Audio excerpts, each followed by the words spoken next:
আসসালামু আলাইকুম। আজকে আমরা চলে আসছি বিমান জাদুঘরে।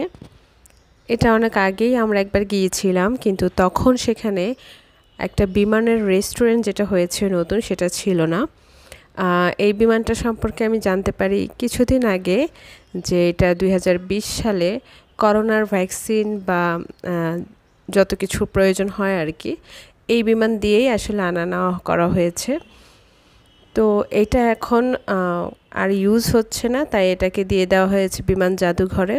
এটা ছাড়াও আরও অনেক অনেক বিমান এখানে আসলে রাখা আছে। তো আমি আরেকবারও গিয়েছিলাম। তো আরেকবার যেখানে গিয়েছিলাম সেখানে নতুন করে আসলে যাওয়ার ইচ্ছা ছিল না। আমার কখনই এক জায়গায় দুইবার যাওয়ার ইচ্ছা খুব একটা থাকে না।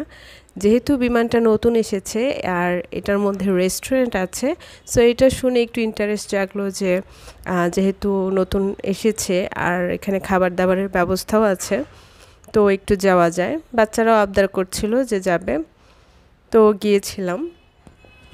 যেহেতু আমাদের অন্যান্য বিমানগুলো অনেক আগে দেখা হয়েছে, এখানে দেখতে গেলে আপনাকে 50 টাকা টিকিট করে ভিতরে বিমানগুলোকে দেখতে হয়। কিন্তু প্রচণ্ড গরম ছিল, আপনারা জানেন ইদানিং খুবই গরম পড়েছে। তো এই গরমে আসলে এত ভিতরে গরম ছিল যে ওনারা নিজেরাই টিকিট বিক্রি করলো না, যে বাচ্চাদের আসলে এখন ভেতরে ঢুকতে দেয়া ঠিক হবে না, প্রচণ্ড গরম। তো তারা বলল যে একটু ঘুরে আসেন, আস্তে ধীরে বিকাল টাইমে বা সন্ধ্যার দিকে হয়তো উঠা যাবে। তো আমরা যখন ব্যাক করেছিলাম তখন আসলে আমার ছেলে একটাতে বা দুইটাতে উঠেছিল। তো আমার তেমন কোনো ইন্টারেস্ট ছিল না, কারণ আমি অনেক আগেই গিয়েছিলাম।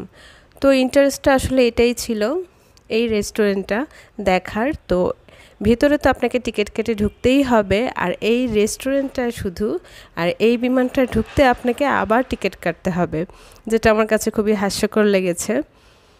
কারণ এখানে তো আমি রেস্টুরেন্টে গিয়ে খাবই, বিল পেমেন্ট করবই, তারপরে শুধুমাত্র এই রেস্টুরেন্টটা বা এই বিমানটাতে আসার জন্যই আপনাকে 50 টাকা করে টিকিট কাটতে হবে। তো আমি অলরেডি চলে আসছি, যেহেতু এসেছি এটা দেখার জন্য, সো এখানে তো আসবই। আপনারা দেখতেই পাচ্ছেন যে আমি আসলে চলে এসেছি। এই হলো বিমানের থেকে বাইরে যেটা ভিউ দেখা যায়, আর এটা হচ্ছে ভিতরের ভিউ। খুব একটা বড় বিমান কিন্তু না, আর ইন্টেরিয়র করার কারণে আসলে আর একটু ছোট হয়ে গেছে, মানে স্পেসটা আরও ছোট লাগছে। বসার যেটা সিটিং এরিয়া তারা করেছে খুবই ছোট। আর খাবার দাবারও তেমন কিছু ছিল না, শুধু জুস ছাড়া আর কিছুই ছিল না। তো এই তো এটা দেখার জন্য গিয়েছিলাম, ককপিটে গিয়ে কয়েকটা ছবি টবি তুলে আমরা চলে এসেছিলাম। দেখা হবে নেক্সট ব্লগে।